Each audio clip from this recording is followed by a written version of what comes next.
سلام رفقا، حالتون چطوره؟ به کانال خودتون خوش اومدید. مرسی که روی این ویدیو کلیک کردی و بی زحمت چند دقیقه وقتتون رو بذارید و این ویدیو رو نگاه کنید. میخوام در مورد یه موضوع خیلی مهم با هم دیگه حرف بزنیم. پس بزنید که بریم. خب رفقا، من هفته پیش یه پست گذاشتم و گفتم اگه این پست 10 تا لایک بخوره یه ویدیو در مورد درختخواری و اینا براتون میذارم که اون پست 27 تا لایک خورد.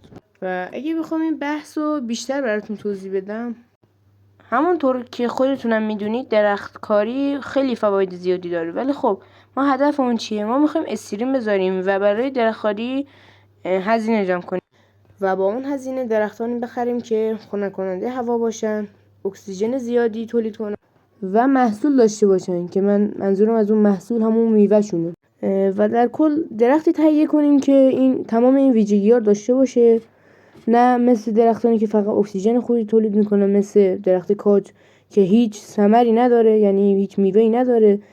فقط میتونیم بگیم که این درخت‌ها یه جور تزیینی هستند و واقعا هیچ سودی به جز اکسیژن برای ما ندارن. ولی خب درختانی که واقعا به درد ایران میخورن چه چیزایی هستن؟ داخل این موضوع بخوام حرف بزنیم، درختانی مثل زیتون که هم آب کمتری میخورن، هم خنک کننده خوبی هستن، هم ثمر دارن و مبلغ هدفمون برای این درختکاری احتمالاً 10 میلیون باشه.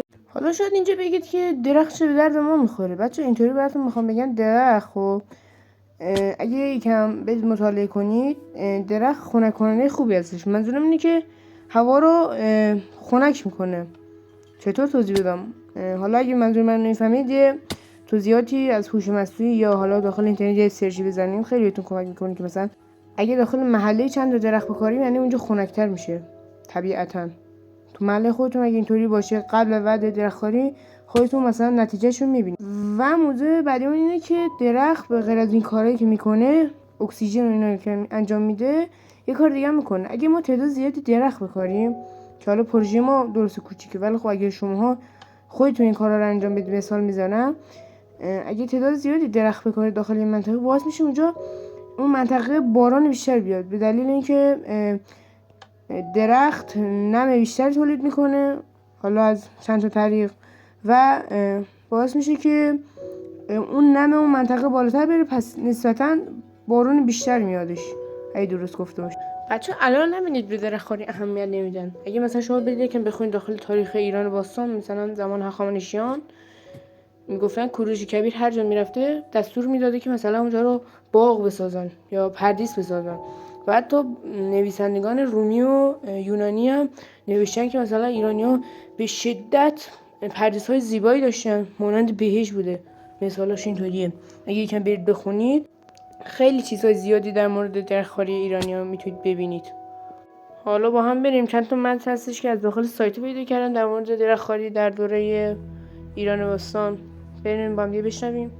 هخامنشیان به درختکاری از جمله کاشت به سروکوهی اهمیت میدادند. هخامنشیان از آن زمان بذر درخت سروناز را در شیراز پراکنده کردند که امروزه به ما رسیده یا در استبان در کوههای استبان انجیر کاشته می شده است و باغبان ایرانی با مراقبت کوه بزرگی را زیر کشت می بردند و آن را پرورش می دادند. این متن برای دوره هخامنشیان بود. بریم از دوره ساسانی هم یه متنی رو ببینیم. در دوره ساسانی باغ سازی ادامه پیدا می کند و پادشاهان عمویی در ساخت باغ‌های خود از باغ ساسانی تقلید می کنند و این گسترش فرهنگ درختکاری در دوره ساسانی را در نقش ظروف پارچه‌های ساسانی، متون و نقوش ساسانی می توانیم ببینیم. خب بچه‌ها حتما نظرتون رو داخل کامنت ها بگید که آیا استریم درختکاری بذاریم و آیا برای درختکاری هزینه جمع کنیم. حتما نظرتون رو داخل کامنت ها بگید. من خیلی خوشحال میشم وقتی کامنتاتون رو میخونم.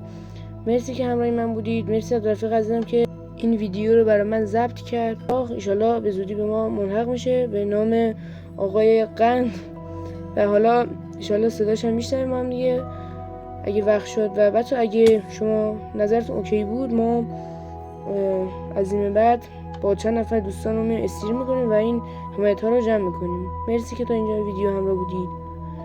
واقعا دست شما درد نکنه که این حرفای من کم ارزش رو گوش دادید. دیگه حرف خاصی ندارم. اگه خواستید این پارکور رو نگاه کنید، لذت ببرید.